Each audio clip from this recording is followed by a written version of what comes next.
Let's head over to the Big 12. Dennis, you're taking a look at the University of Texas. I forgot that Sark's contract was 6 years, $34.2 million. So how is he going to do in his second year? We also got a new quarterback battle going on.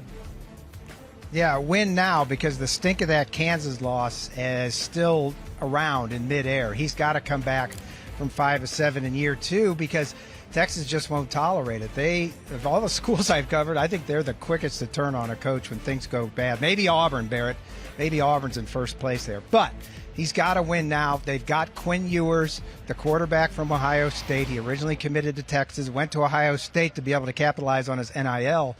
And I think he's going to be one of the nation's best offensive stories. They've got Xavier Worthy, the sophomore receiver, who I think has a chance to be the Big 12 Offensive Player of the Year. The biggest area for Texas is the offensive line. It was so bad last year. Literally an NIL collective formed around it. Every Texas offensive player who sees the field, as it stands now, gets $50,000 for their NIL rights. Is that going to make them play better? I don't know, but it better right away.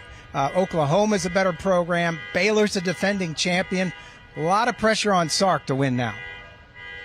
I'm going to talk a little bit about the Sooners. I know Amanda likes to hear that, but mass exodus after Lincoln Riley left. But it's interesting, Brent Venables been rumored for all of these jobs.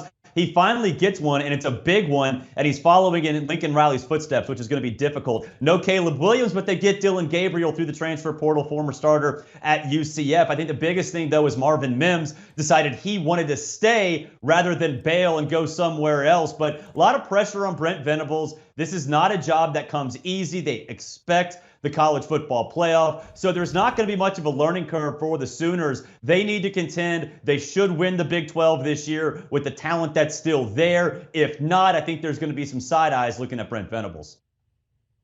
Texas and Oklahoma, those are SEC programs, fellas. We're supposed to be talking about the Big 12.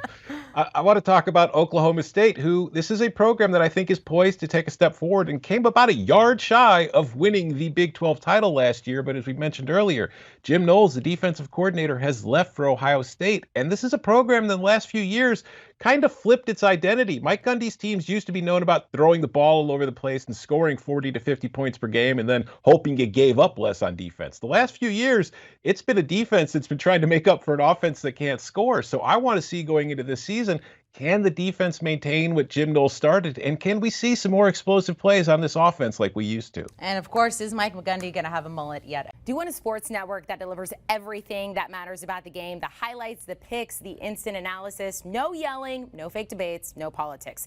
Hit the subscribe button and never miss a moment.